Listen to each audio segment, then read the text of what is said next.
तो मेरा एक वक्तव्य था कि हम जो सक्षम हो गए, जो सक्षम हो गए, उनको छात्रवृत्ति या अनुदान की राशियों का परित्याग कर देना चाहिए। और ये कब कहा? जब मीडिया के बंधुजन ने कहा कि गैस की सब्सिडी छोड़ने की अपील आदरणीय मोदी जी ने की, तो हम सभी सक्षम लोगों ने गैस की सब्सिडी को छोड़कर हमारे उन भाइयों बहनों को जिनके घरों में गैस कनेक्शन नहीं था, उनके लिए हमने ये सब्सिडी छोड़ी। और उसी वजह से आज इतने बड़े गैस के कनेक्शन, जो मान के चलो कि केवल अनुसूचित जनजाति में 3 लाख कनेक्शन जारी किए, तो आप ये देखिए कि कितनी बड़ी ये छूट, ये केवल सक्षम व्यक्ति यदि छोड़ दे, ये मेरी भावना थी। लेकिन मेरी सक्षम व्यक्ति, सक्षम शब्द को आरक्षण से जोड़कर, तोड़ मरोड़ कर, आप जिस तरह से आपने सुना है, देखा है, मैं अपील करूंगी आप सबसे, निवेदन भी करूंगी कि आप मेरा पूरा प्रेस का वक्तव्य यदि आप सुन लेंगे और उसके बाद यदि किसी तरह का दोषारोपण हो तो मैं स्वीकार करने को तैयार हूँ। लेकिन वर्तमान समय में जिस तरह से कुछ लोगों ने तोड़ मरोड़ कर मुझे केवल आरक्षण विरोधी बताया, मैं घोर निंदा करती हूँ। मुझे बड़ी तकलीफ है इस बात से कि उन्होंने कैसे सोच लिया। मैं खुद आरक्षण, मैं मीना जाति में पैदा हुई, ये जाति आरक्षित समाज में है और मेरे समाज ने मेरा सम्मान किया है और मेरा समाज सदा मेरा सम्मान करता रहता है। लेकिन मेरे वोटर तो हैं, मेरे समस्त वोटर किसी भी जाति धर्म से जुड़े हुए हैं, सब ने मेरा सम्मान किया। और जो कहने वाले हैं, जो आरोप लगाने वाले हैं, वो तो पार्टी के साथ रहे ही नहीं।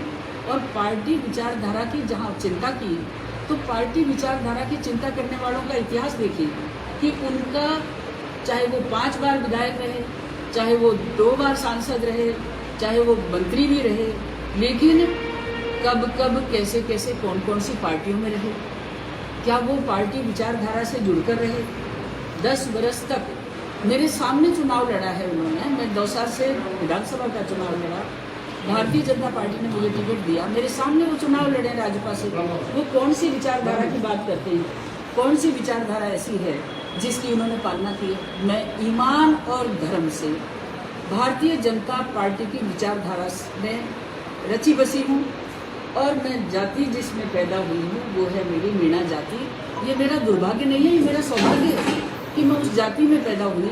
उसके बावजूद भी सर्व समाज ने मुझे स्वीकार किया है और मैं सोचती हूँ कि कोई भी नेता जिसको सर्व समाज स्वीकार करता है वही नेता आगे बढ़ता है। और मैं इसके साथ साथ और भी आपको कहना चाहूँगी कि आज दौसा में मैं तो 3 साल पहले आई हूँ। मैं बहुत छोटी नेता हूँ, बहुत छोटी कार्यकर्ता हूँ, लेकिन संगठन में, भारतीय जनता पार्टी के परिवार में विचारधारा को लेकर मैं उपाध्यक्ष रही हूँ, राष्ट्र में राष्ट्रीय अध्यक्ष रही हूँ, एसटी मोर्चे की विभिन्न प्रांतों में काम करने का मुझे मौका मिला है और प्रदेश में भी उपाध्यक्ष रहकर मैंने प्रदेश में भारतीय जनता पार्टी परिवार को बढ़ाया है। और ऐसी परिस्थिति में ये पार्टी की शिक्षा भी मुझे देने लगते हैं। और एक दुर्भाग्य ये लगा, चलो ठीक है, नेता अपनी टीआरपी बढ़ाने के लिए नेताओं पर लांछन लगाते रहते हैं, वो लगा दें, मुझे कोई दुख नहीं। अफसोस इस बात का हुआ कि मेरे परिवार तक पहुँचा कि वो बेटी को आगे करेंगे, उनको आरक्षण से वंचित करो, वो इस्तीफा दे। इस्तीफा मांगने वाले वो होते कौन है? इस्तीफा मांगेगी तो मेरी पार्टी मांगेगी, मेरा शीर्ष नेतृत्व मांगेगा। सड़क चलते कोई इस्तीफा मांगने वाले खड़े हो जाएं तो क्या उनकी बात में दम है? वो अपनी टीआरपी बढ़ाना चाहते हैं। जहाँ बेटा बेटियों की बात आती है तो यदि हर माँ बाप चाहता है कि उसका बेटा बेटी सक्षम हो, योग्य हो, और योग्यता यदि है बेटा बेटियों में, तो हर माँ बाप चाहता है कि वो आगे प्रोग्रेस करे। तो यदि मैंने ये कल्पना कर ली तो मैंने बुरी नहीं की, क्योंकि मेरी बेटियों के लिए भी मैंने कल्पना की है तो मैंने वो नहीं। लेकिन मैं कौन होती हूँ कि उनको आगे बढ़ाने वाली? उनकी योग्यता उनको आगे बढ़ाएगी। और जिन नेताओं ने मेरी आलोचना की है उनके या तो बेटियाँ नहीं हैं या संतान नहीं है, तो उनको वो दर्द नहीं आता। तो ऐसी परिस्थिति में मैं क्या कर सकती हूँ? ये उनकी अपनी मर्जी है। मैं इतना जरूर कहना चाहती हूँ कि दौसा में मुझे केवल आप सब के माध्यम से 3 साल मिले और 3 साल में कोविड महामारी के दौरान भी मैं पूरी तरह से जनता के बीच में रही हूँ।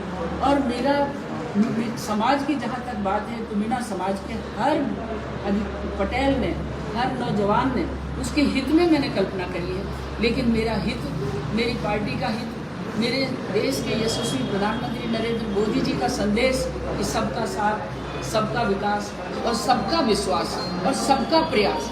लेकिन जो मेरा विश्वास नहीं करे उनको विश्वास का इंजेक्शन तो मैं नहीं लगा सकती, वो जो भी उनका जमता है वो जमे।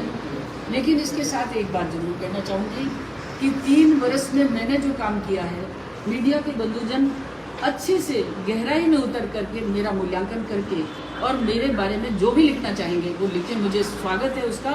लेकिन जो जिला प्रमुख से लेकर एमएलए से लेकर एमपी बनकर और इस जिले को 40 साल से नेतृत्व देने वाले मीणा समाज के उन नेताओं से मैं पूछना चाहती हूँ जिन्होंने मेरे खिलाफ लिखा है, खिलाफ बोला है कि आप 40 साल में दौसा को तो सुधार लेते मेरे भाई। ये दौसा क्यों पानी के लिए तरस रहा है, ये दौसा क्यों बिजली के लिए तरस रहा है, ये दौसा क्यों विकास के लिए तरस रहा है। आज पर्यटन दिवस है और पर्यटन के दृष्टि से दौसा के अंदर अपार संभावनाएं हैं। इनकी निगाहें वहाँ नहीं गई। मटका फोड़ आंदोलन क्यों करना पड़ रहा, उसका कारण है कि 40 साल से केवल मात्र सत्ता भोगने के लिए इस जिले का उपयोग किया है। मुझे 3 साल मिले हैं, 2 साल और हैं।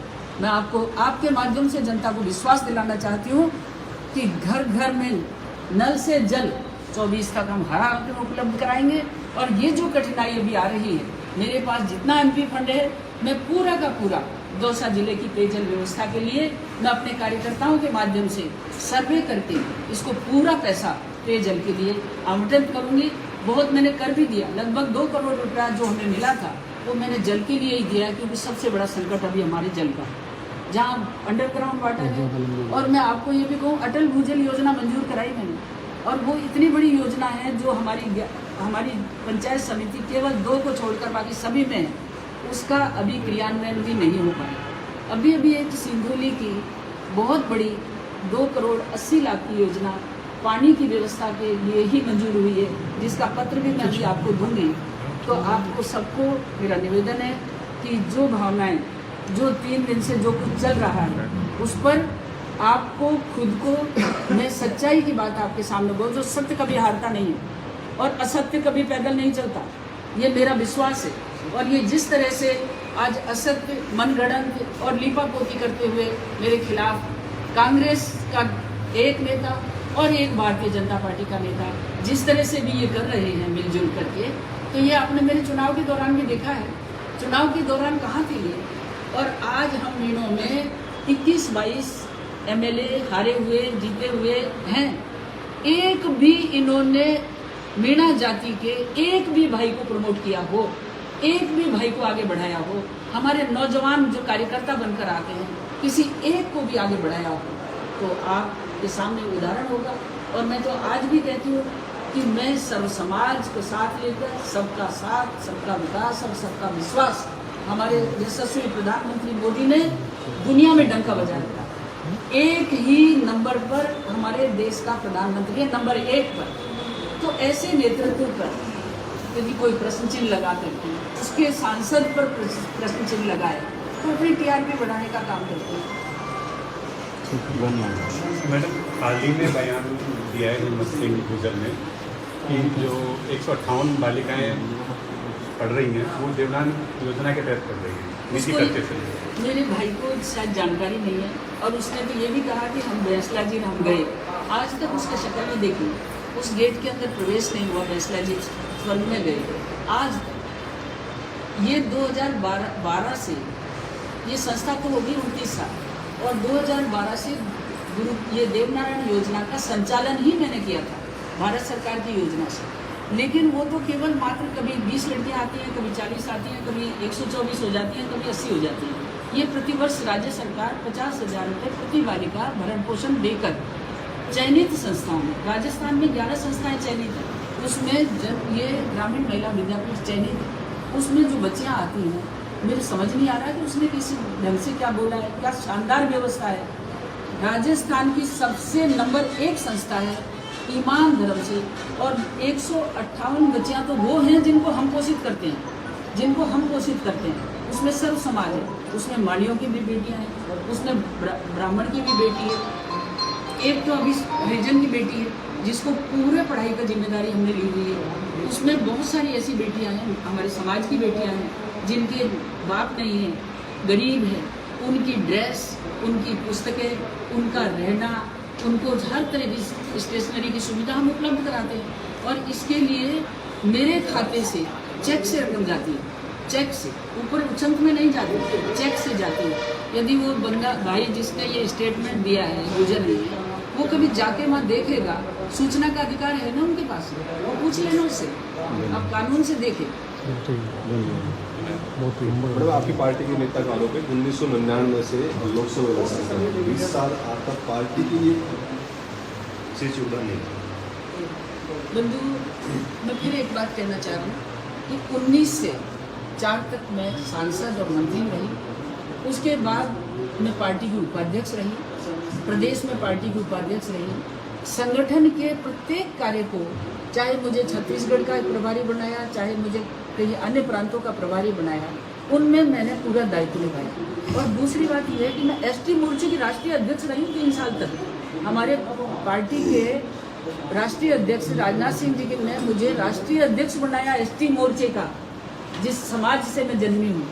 ये भूल गए, इनको ज्ञान ही नहीं है, क्योंकि इनको ये पता ही नहीं है कि संगठन होता क्या है, क्योंकि ये तो उस समय दल बदल कर रहे थे। और फिर परिवार की बात करते हैं तो अपने परिवार के पत्नी भी लड़े, भतीजा भी लड़े, भाई भी लड़े, मैं भी लड़ूं, तू भी लड़े, और सबको लड़ा के सबको कुएं में डाल। धन्यवाद। डाल दिया मैडम।